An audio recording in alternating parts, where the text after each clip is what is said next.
Hey guys, what is up? Super K-Man Rocks here, and I am here for my LPL plans overview and analysis video. We're jumping right into the play-in stage. Technically, this is our first bit of real Worlds qualification, playoff action. Technically, the LEC has already gone through their entire playoffs, but season finals is really where things kick off for them. So I'm considering this really the start of the playoff coverage in the summer split on this channel, and I'm very excited to get into it. I really wanted to shout this out. If you haven't checked out my playoff primer video that I put out just a couple of days ago, please check that out up in the iCard right now. We go over every single team that's in the playoffs. We preview these play-in matchups. We'll do quick previews at the beginning of each series before we jump directly into them, but most of today will just be covering what actually happened on the Rift. If you want to know what my thoughts were going into it, whether I got things right or whether I got things wrong, you can check that out up in the iCard. Of course, if you want to check out the playlist for the LPL, that's also going to be up there. That's every single week of the LPL done in a similar style as I guess what you're getting here today. So if you're interested in my coverage before this, check that out. But today, we're going to be going over the LPL play-ins, the 3 series that are going to officially qualify the final 3 teams for the playoffs. There is a lot on the line. It's definitely going to be interesting, so if you are excited, let me know down in the comment section below. Did things go as you anticipated, or were you surprised? I'll definitely get into my thoughts and opinions moving forward, but without further ado, let's jump right into it. You might be a little bit taken aback by the length of this video for, long-term fans of the channel. For this, the play-ins in particular, I'm not going to be going game by game. I'm going to be covering all 3 series just generally as a whole. Once we get into the playoffs proper, once we start going round by round, I will be going game by game, but at least for the play-in stage here, I thought it would just be a little bit more concise and quite frankly, just a little bit more interesting to cover it all at once, because these aren't exactly the best teams in the entire world. Going game by game for them doesn't exactly seem all that pertinent moving forward. I don't imagine any of these teams are going to be moving on, a ton. So I did just go ahead and do it in that format. Let me know if you think that's a bad decision and, if I should change that moving forward down in the comments. But we are going to be going through each series by series, talking about the advantages and the disadvantages that each team was able to generate. I'll be giving a player of the series and a dud of the series for each series that we cover. And then at the end of the video, we will be talking about our actual playoff bracket, what we officially get, in terms of our top 10 teams going into the LPL playoffs. I'll give some previews for round number 1 and just kind of generally how I'm feeling about the bracket in general. But again, most of today is going to be talking about the play-in series, so let's kick it off right now with our first play-in series, our first best of 5 of the summer split. Here in the LPL, it's the number 8 seeded LGD Gaming taking on the number 13 seeded Invictus Gaming, the number 8 seeded, Group Ascend team and the number 4 seeded Group Nirvana team going head to head. This is a really intriguing matchup. I was kind of interested to see how this would play out, as I talked about in my primer video. Mostly because I think you could make a really strong argument that these are the 2 weakest teams still in the play-ins, especially in terms of roster talent. I would actually make that argument. Now, I don't think it's necessarily played out like that. Invictus has obviously overperformed a lot of expectations. In my opinion, has been an absolute star for Invictus, and I think he is somebody who is hard stuck in the bot lane for them. I think that there have been good moments of growth from players like GLFS that I think have really kind of pushed them over some of the teams that just continuously underperformed, like WE, that probably should be in this spot, but I still worry about the lack of talent on this team, and if the overperformance is being the last team to get into play-ins, it's not exactly the highest bar to end up reaching, but it's not like they're playing against the best team in the world. LGD did pick up that win in the final week of the regular season, or of the main stage in Group Ascend, beating Ninjas in Pyjamas to get this number 8 seed, and all of a sudden, that actually looks a lot more important, because getting to play Invictus instead of maybe a team like Rare Atom could actually be significantly better for a team like LGD, or at least that would be my prediction. We just talked about all the flaws with Invictus, but LGD is, just as up and down in terms of their roster. Again, you talk about On being hard stuck on IG. Haichao has felt very similar on LGD for a majority of this year. I think Meteor's been pretty good. I think Bertle has been, an average top laner. Xiaoya, I think, has started to develop, but the bot lane might be one of the worst in the LPL. The strengths and the weaknesses of this team are very defined, and that's really where it comes down to in this series. Is you look at, bot lane here for Invictus, and they should probably have such a gigantic lead in the bot lane in terms of the 2v2 that they can kind of play through that, but alternatively, I think jungle mid is firmly in favor of LGD, and it's really just about how you feel those positions can really affect the game and affect the map. I predicted LGD in this series. I thought it would be close, but I predicted LGD because I do think jungle mid is just more important in the current game right now than bot lane is, but we'll see if that even ends up mattering. If one of those those lanes can step up, if GLFS and Nenny can have a good series, or if Xiaoya and Jinzhao can have a good series, then I think it will probably be a runaway for whichever team ends up performing at a high level. So LGD was my prediction, but it was very slight. I don't feel good about either of these teams. It's not necessarily that I feel both of them deserve to move on. So who ended up taking the series? Who's going to be the first team to officially qualify out of the play-ins? Well, the winner of the first play-in series was LGD Gaming. They are going to take this series 3-2. They go to all 5 here. Spoiler alert, this will be the only series that we talk about in this video that goes all 5 games, but this was a pretty back and forth one. I think it played out almost identically to how I built it up and how I expected it to play out. It's the players who are good trying to be good enough to win the series, and the players who are bad being bad enough to lose the series individually and lose individual games for their teams. We're going to start with the negative because I think that that's actually the funniest part to talk about with this series. First of all, you can see kind of the game scoreline. LGD goes up in this series 2-0, and quite frankly, they dominate the first 2 games. It looked like it was never going to be even remotely close. The solo lanes in particular, I thought were just running away with this series. Bertle and Haichao both looked phenomenal in the first 2 games here, and that was really good to see. But then games 3 and 4 come around, and IG is fighting back. They're able to play through bot lane. They're able to get some advantages going, and On continues to just look great. You Should Know Me shows up, which is probably the first time this split, maybe even this year, that he's really done that. That was really exciting to see, and just generally there were more bad plays coming out from LGD than there were from Invictus in those games 3 and 4, and so they go to a game 5, but really at the end of the day it was about the worst player on the Rift, and that was Vampire in game number 5, and that ended up really costing Invictus. Everybody knows how I feel about Vampire if you've been watching the content. I just do not think that this guy is particularly good in the state that he is currently in, and he continued to prove that over the course of this series, and quite frankly, the way to sum up this series is that which support was going to int harder. I actually said in the preview that Jinzhao and Vampire might be the 2 worst supports in the LPL, and that played out in this series. Man, did they look bad. Like, oh my goodness. In fact, so much so that Jinzhao on the winning side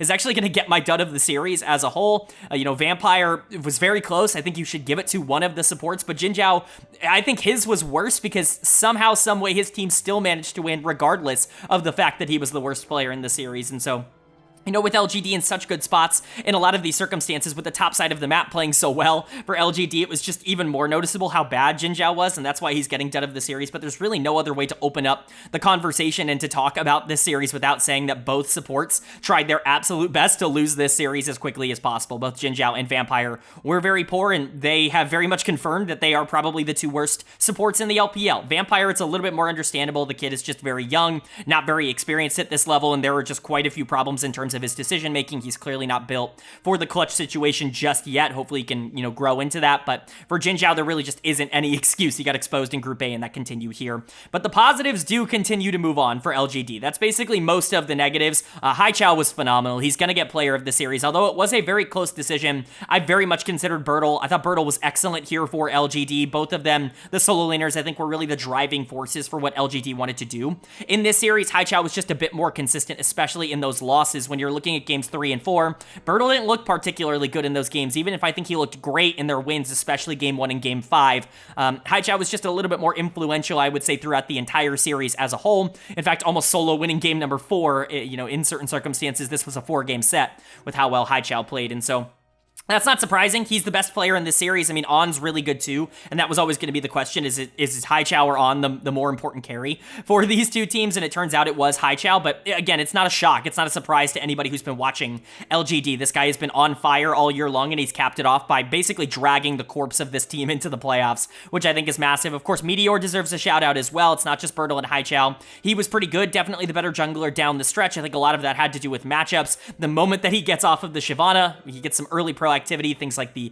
Nidalee, that are actually able to move around the map and make plays early, then Meteor felt a lot more comfortable. I understand that Meteor is a bit more of a team fighter, and that's kind of a comfort zone for him, but I just don't think it fits the way that LGD and the rest of this team wants to operate in the mid game. So I think they ended up obviously getting better. Xiaoya wasn't awful. On was definitely better, but Xiaoya wasn't a disaster. Still, I don't think the upside for LGD is there. I think this team is going to continue to be what they have been essentially all year long, a jungle mid duo with some interesting little top games sprinkled in there, and a horrible bot lane. And I just don't think the upside is there to imagine that that goes very far in the playoffs. But for Invictus, this is unfortunately the end of their 2024, although I'm going to argue that this is already such a major overachievement that they can't even really feel all that disappointed, because this team should in no way, shape, or form be in the play-ins, like at all. On paper, there is just no explanation for why this team is even remotely in that conversation. On really has been that good. I think, like I said, there has been some good development out of the jungle position from GLFS, and, Nenny does his best, like, I'm going to go down 30 CS and I'm not going to die impression. But this team just doesn't have the talent to be able to compete. The fact that they are here is already such a miracle for them. And I think this was honestly one of the better outcomes, taking a team like LGD to game 5. We talked about how this was the best draw that they could possibly get, because matchup-wise, they actually match up very well into LGD so long as they can exploit the bot lane. They really tried. On was really good here. Like I said, You Should Know Me had a couple of really good games, but they just couldn't break through, and they didn't have the best player on the Rift, and that's really what cost them. Typically speaking, I would give someone like Vampire dead of the series, because on the losing side, he played really horrible, and Vampire, quite frankly, sold this series for Invictus. But again, I thought Jin Jiao was more noticeably bad.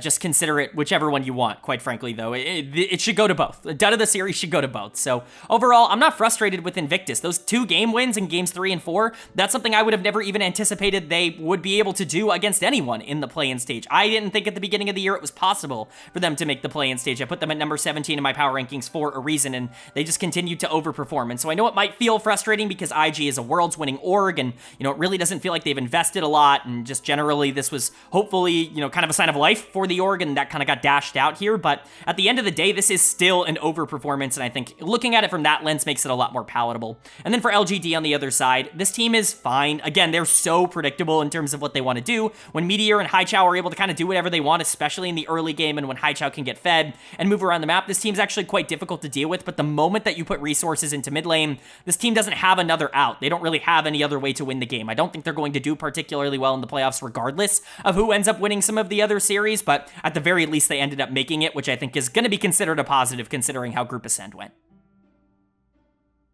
And then moving on to our second play-in series here, and this was probably the one I was the most excited to see, because I think that you could argue that these are 2 of the more interesting teams in the play-in stage. I think both of these teams would actually have some interesting stories and momentum behind them to get further than just the first round if they were to win this. It's the number 9 seeded Ninjas in Pyjamas and the number 12 seeded Rare Atom. This is a very intriguing matchup in terms of just how these players line up with each other, because when you look at the things that Ninjas in Pyjamas does well, Rookie, like, that's really kind of what it comes down to, is the middle of the map has been such a strength for them when they are able to win. We saw that in Group D in the qualification stage, and we saw that, of course, a lot in the spring split when things were really going well. But obviously, things have really fallen apart. Leon has come into the jungle to try to stabilize things instead of Aki.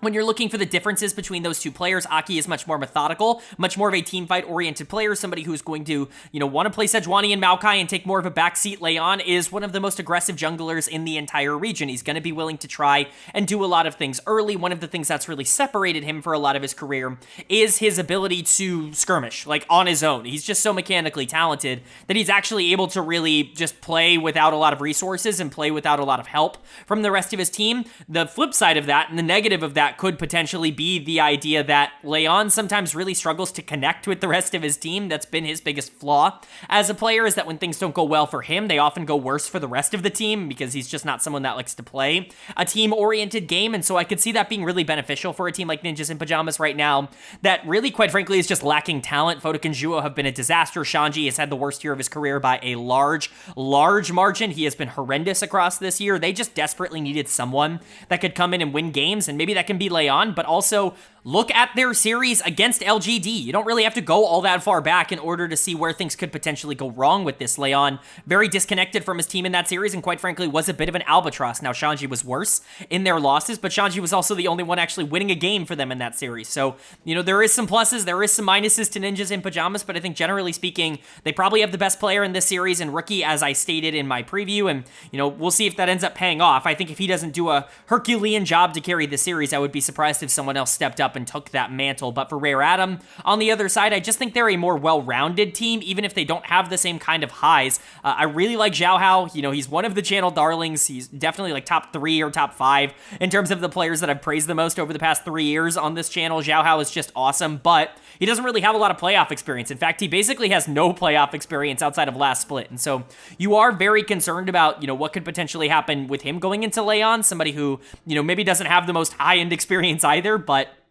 is somebody who has at the very least, you know, been put into high pressure situations with a lot on the line and been asked to do something with that. Xiao Hao's never really been there in terms of his career yet. So, you know, I think on paper, Xiao Hao should be the kind of player that can abuse Leon and actually take advantage of some of his weaknesses in terms of what his individual strengths are, but we'll have to see if that ends up playing out. I think also, more importantly, Shanji is a very feast or famine player, but honestly, Xiaoshu's just not been very good. And so if this top lane matchup ends up being a problem for Rare Adam, if Shanji, despite the fact that he's been playing really poorly, ends up actually just like winning, which he's done. He's been able to take advantage of some bad top laners. It's just the good ones that he's been super inconsistent against. If he's able to actually go out and just win top lane hard, I think that could be a big problem for Rare Adam. But if you're looking at Rookie being the best player in the series, I quite like Vikla, especially in terms of like stabilizing the middle of the map. I don't think he necessarily needs the most resources of any mid laner in the world. He can kind of accept a losing lane, go down 10, 15 CS and still be useful in the late game and just not allow his lane opponent to take off and dominate. And that's why I actually picked Rare Adam in this series, is I think Xiao Hao is going to have a good series, or at least I would imagine so, against someone like Leon. And I think Vikla is good enough to be able to survive Rookie. I just don't know if Rookie's going to be able to get the kind of momentum and resources he needs in this series to 1v9 like he has essentially had to do for every single one of Ninjas in Pyjamas wins. I also think bot lane has been more stable for RA. How much of that is them playing worse competition? You know, Photic and Juo were better in spring for sure, but I'm really out on Photic and Juo, as everybody knows. I don't think they're particularly good, so we'll see what ends up happening. Rare Adam was my prediction, but as I stated in my playoff primer video, I have been burned time after time after time on Rare Adam in particular. I just continue to have faith in this org, and they never really pay it out. Is that trend going to get bucked now, or are they actually going to step up and find their way into the playoffs? Well, the winner of the second play-in series was Ninjas in Pyjamas. They are going to take this series 3-0. They're going to avoid being kind of the laughingstock here of the LPL, and both of the Group Ascend teams do end up making playoffs. It turns out Group Ascend is actually just really freaking hard, and going 0-7 or 0-8 or whatever Ninjas in Pyjamas were in Group Ascend actually means that they're still significantly better than a lot of the good teams in Group Nirvana. It just is the way that it is. We put too much stock into the main stage, and that was very clear here. I do think some of the things that I outlined in terms of the video a couple days ago did end up coming into play. First of all, I do think that Vikla actually performed rather well. I thought he would have a pretty good matchup into Rookie in terms of how their styles end up matching, and Vikla really was not the problem in this series. He was probably the best player on RA. The concern is that a lot of the other things that I was expecting to be positive for RA to step up and kind of, you know, take that mantle didn't happen. Xiao Hao wasn't dominant. Assume wasn't really able to get any sort of advantages in the bot lane, and they ended up just kind of slowly collapsing in all 3 of these games. They really weren't all that relevant in any of them. Game 1, definitely the closest, but that's really saying something because Ninjas in Pyjamas still held full control of that game. Player of the series for me is going to go, though, to the top laner, to Shanji in the top lane. Boy, did they need this, because where has Shanji been? I'm not going to try to pretend that I'm not surprised by this. Like, I love Shanji. He was a player that coming into the year, as I stated in not only the video, the playoff primer, but as I stated in, you know, every video leading into the year, he was in that top 3 cluster. It really genuinely was 369, it was Bin, and it was Shanji for me as the top 3 top laners in the LPL. He has performed anything but that over the course of this year. There have been so many bad games, just inconsistency after inconsistency, and it's really wavered a lot of my faith in him individually as a player, but when you need him the most, that's when he shows up, and he was awesome here. Xiaoshu just was in no position to actually be able to contest him, and really, the big pop-off game was game 3, but let's talk about game 1 on the Cassante as well. I mean, both of them were truly excellent, and he was just hyper-consistent across all 3 of these games. I really don't think there was another option here for player of the series. Shanji was the best player on the Rift today, and that really is a gigantic difference maker. I do want to give a big shout-out to Leon.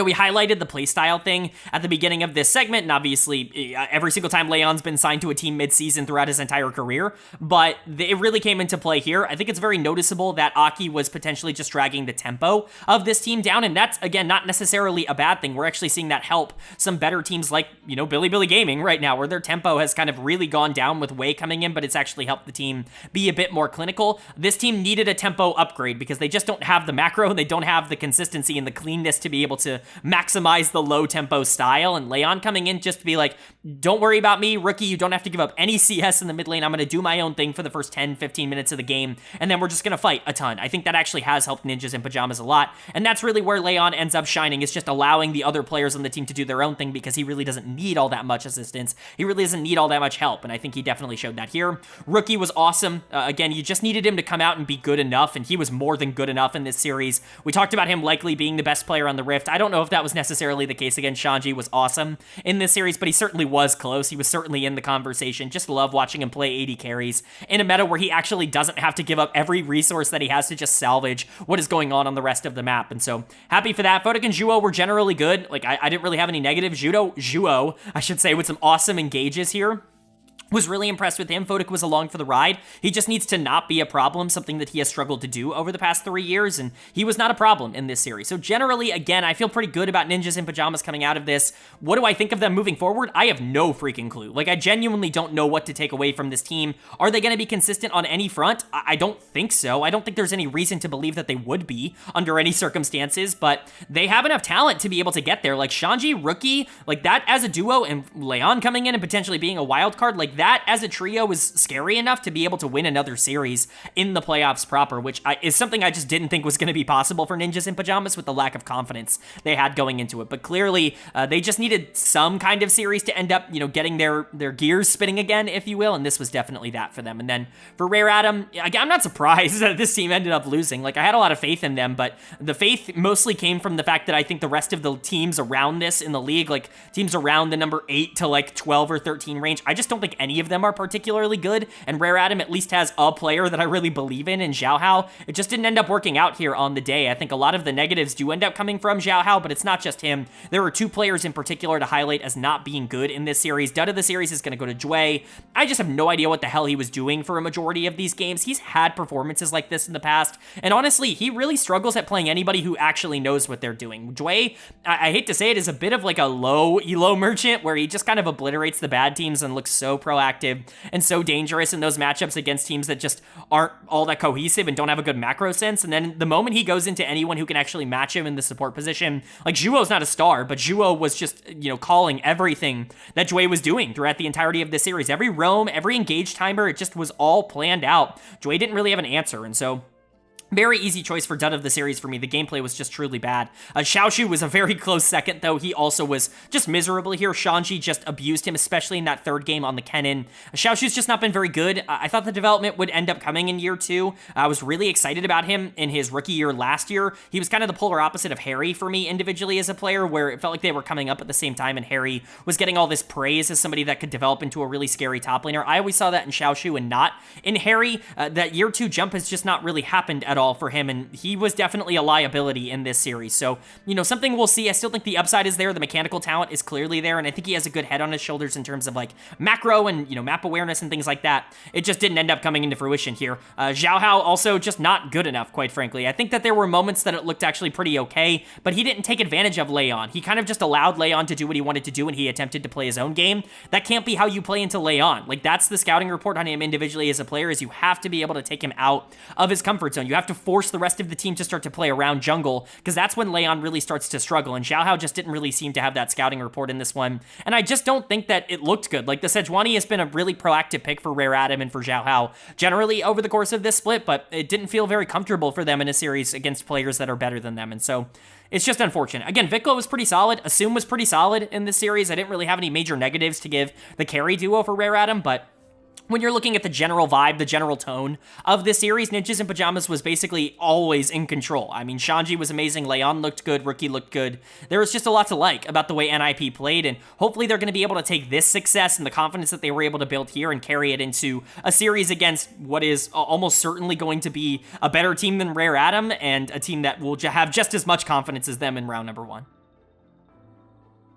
And then moving into our final play-in series to cover in today's video, and this is the closest in terms of the seeds. It's certainly one of the more interesting ones in terms of matchup. The first time that we are getting two teams from Group Nirvana going toe-to-toe. It's a matchup between OMG and ThunderTalk Gaming. Number 10, of course, for OMG, number 11 for ThunderTalk. This is very intriguing on multiple different levels. Obviously, these two teams just played each other at the end of Group Nirvana with ThunderTalk, kind of brutalizing OMG, but that series was weird in a lot of different ways. I hear a lot of people saying that, oh, predicting this series should be easy because ThunderTalk ended up beating OMG. But when you go and watch those games, like, how repeatable is exactly what they did in that series? I don't know. Most of it was off the back of Feather just absolutely decimating OMG. And quite frankly, Feather is just not a player that I believe in a lot. He is not someone who has been particularly consistent over the course of this year.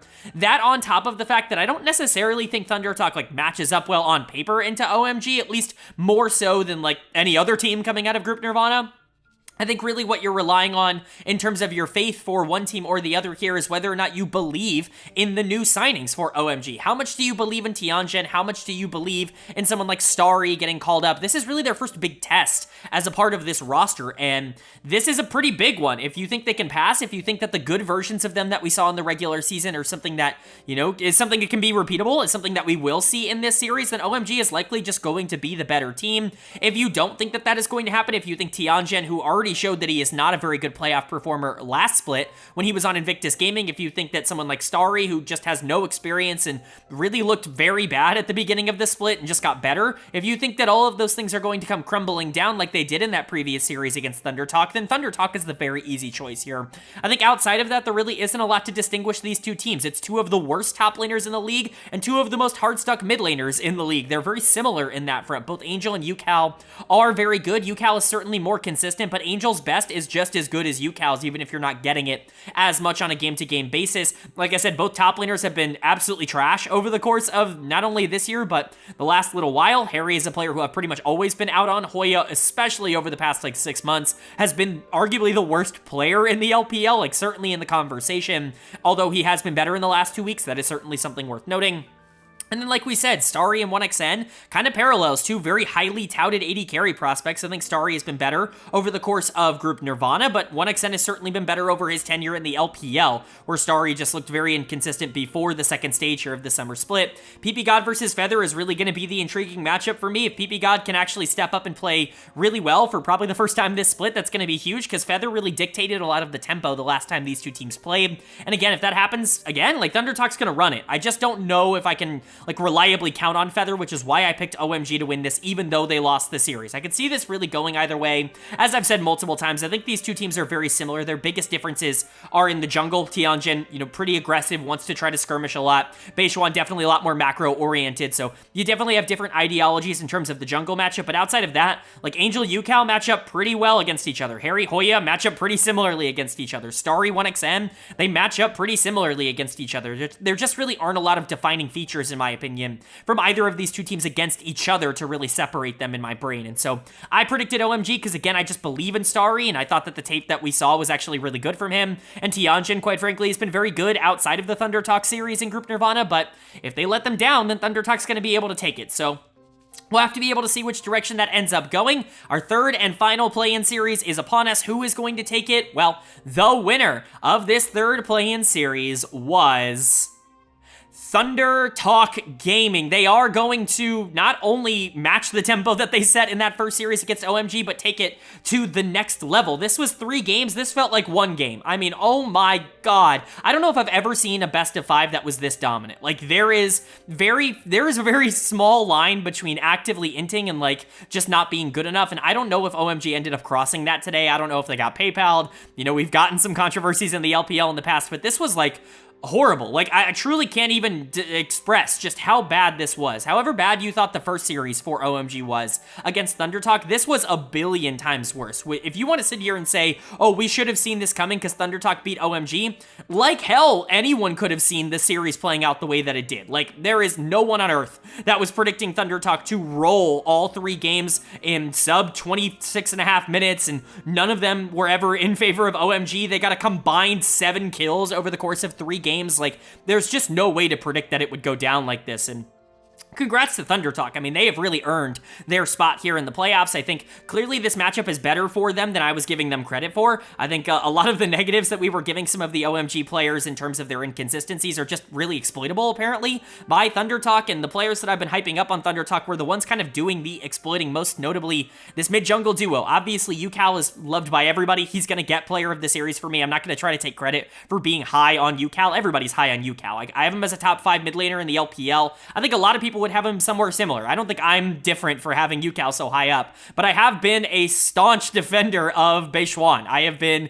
somebody that has gone on a limb over and over again talking about how good I think Beixuan is, and you want to talk about a jungle canyon in this series, 4-1-37 versus 0-14-4. Yeah, it's kind of a jungle canyon, and as bad as it looks, like as bad as this scoreline looks for Tianjin, it was absolutely worse on the Rift when you watched the plays he actually was going for. I mean, just brainless decisions, and Beixuan was there to take advantage of it, whether it be on the Ivern, the Zyra, or the Nidalee. I personally think the Zyra is really what worked for me the most in terms of what I was most impressed with, but again, the middle of this map is what ended up dominating. 1xN and Feather had a combined 1 death. Feather went 2-0-38 in this series. We talked about it. Oh, yeah, I don't think Feather can do it again. Well, look, he just did it better. He didn't do it again. This is the best series he's ever played. Best of 3, best of 5, regardless, it doesn't matter. This is the best that Feather has ever played, and boy, did it come at a pretty damn good time for ThunderTalk. 1xN was basically untouchable throughout the entirety of this series because he either had full protection from Beixuan and Feather, or he was on something like an Ezreal that he could protect himself with and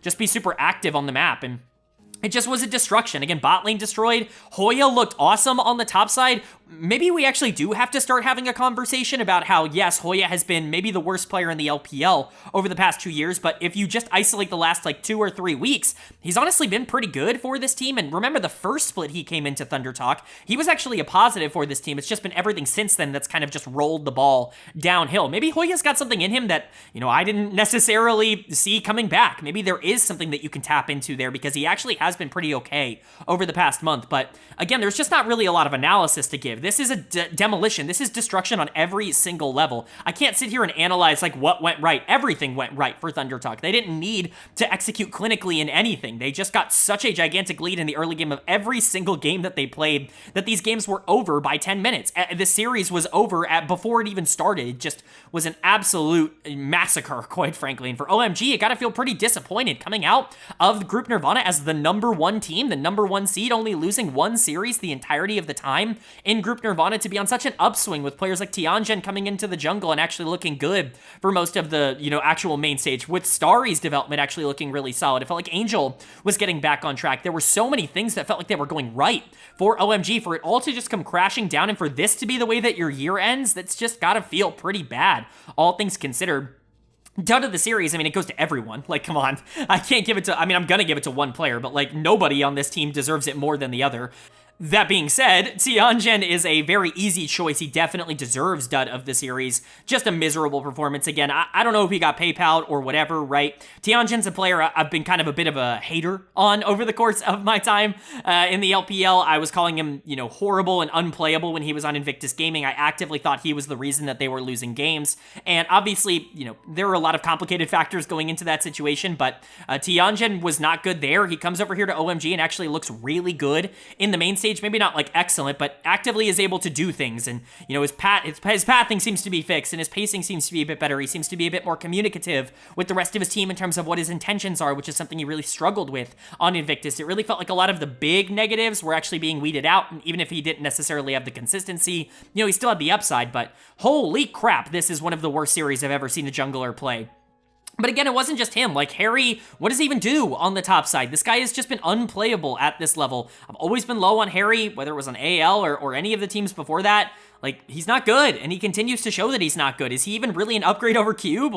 Cube was awful too, and so, what are we even doing at this point? Starry and PP God completely regressed. When Feather is running the bot lane, it's just a disaster, and that's the second time you've let him do it to you. It's really not good. Starry looked awful. PP God looked worse in the support position. Angel was really the only one not turbo-inting, but it's not like he stopped UCal from getting super fed. It's just not a good look for OMG. There's nothing I can say in terms of positives for OMG in this series. This is the worst possible way for your season season to end in such a brutal blowout, and I certainly think that they're going to be looking to change things up going into next year. Maybe you would have thought that this team could have a core that they could build and grow around. This definitely throws a wrench into that thought, and definitely throws a wrench into maybe the ideas that this team could be moving into the offseason with. So it definitely sucks. I had a lot more high expectations for this team, but congratulations to ThunderTalk. I mean, talk about a momentum and a confidence building win here. This is absolutely ginormous for them. Truly an absolute stomp, and we'll see if they can carry that momentum into the playoffs itself. They're going to have the hardest, competition because they are the lowest seed that's going to be making it out of the play-in stage, the only Group Nirvana team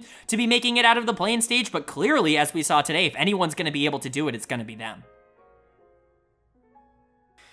All right, but that is going to do it for my LPL play-ins overview and analysis video. Up on the screen, the updated bracket after the play-ins. You can see at the top, the results are in. We know our round 1 matchups. We know who we are going to be getting to kick off our playoff runs here in the LPL. Of course, on the top side, it is 2 of our winners from today, the 2 Group Ascend winners from today. LGD Gaming taking on Ninjas in Pyjamas, a rematch of the final week of the Group Ascend kind of stage, the main stage, if you will. Of course, last time these 2 teams played, LGD took the victory. Ninjas in Pyjamas were in complete freefall mode. We'll see if the addition of Leon ends up being something that can ignite this team to overcome some of their problems. For now, that's kind of what I'm leaning towards, but it's really hard to really count on Ninjas in Pyjamas. They're not a team that I would ever go in expecting to win a series just because the way they play the game is so inconsistent. There are series that they can win where they'll overperform a ton. There are going to be circumstances where Ricky pops off and where Shanji pops off and they're just able to kind of dominate like they were able to do against RA. But if those things don't happen nearly as consistently, they can really lose to anyone. And so I don't feel good about picking Ninjas in Pyjamas, but they are the favorite. They should be the favorite at the very least going into this. And if they lose this, I think they will be disappointed. LGD has nothing to lose at this point. They have already gone a lot farther than I and a lot of other people ever expected them to go. Losing in round number 1 certainly, it wouldn't be the worst thing in the world, but it would be for Ninjas in Pyjamas. And just based off of that alone, with that being my thought process, I have to just assume that NIP will get the job done. But again, I would never bet on NIP. I feel like that's a ridiculous thing to do. This team is hyper inconsistent. There is just never a circumstance in which I could ever expect or not expect them to perform. But on the bottom side of the bracket, you've got something that I think is also just as interesting, quite frankly. FPX, Fun plus Phoenix, taking on ThunderTalk Gaming. In terms of matchups, this is actually really interesting. You have UCal taking on, Milky Way. That's kind of the key player from each team here, and it's really going to be about which one of those players ends up getting fed first. I think Milky Way playing into Beishwan. Beishwan is the exact kind of player that Milky Way can take advantage of in terms of early aggression. Beishwan's really not a great early game player. He's not somebody that likes to skirmish. He's really not someone that likes to push the tempo all that much, and so you can get these circumstances where Milky Way gets a lot of those early resources, and then obviously he's the best jungler at playing from ahead, arguably in the LPL, and so it might be a steamroll on that front. But also, who's FPX's weakest player? It's almost certainly Care in the mid lane, who has been super inconsistent, and UCal might be able to take advantage of that. And if Beishwan can step up and at least just go neutral with Milky Way, that is more than enough for ThunderTalk to be able to win that kind of series. I do think that there are pluses and minuses, and generally I would slightly favor FPX. I don't think it's like a surefire thing. Typically, the way that I would expect a team to beat FPX is to have a bit more of an aggressive jungler, and I just don't think ThunderTalk have that. But there is a world in which they come out and just are able to dominate the middle of the map so much that they're able to kind of run through. I think hopefully both of these series will be fun, but at least for now, my predictions are Ninjas in Pyjamas and Fun plus Phoenix. But let me know if you agree or disagree with that down in the comment section below. If you enjoyed the video, leave a like. Really does mean a lot. Lets me know you guys are enjoying the content, and it does help get this video out to a lot more people, which I'm always very appreciative of. If you're new here, hit the subscribe button. We don't only post about the LPL on this channel. We post about all 4 of the major regions. That's the LCS, LEC, LCK, and the LPL, as well as the NACL, Tier 2 over in North America. So if you're interested in a comprehensive overview of everything going on in LoL Esports, this is the place for it. Hit subscribe and hit that bell so you can be notified when those videos do go live. But of course, with all that being said, I hope you all are having a great day. I hope you continue to have a great day. And I will see you all later.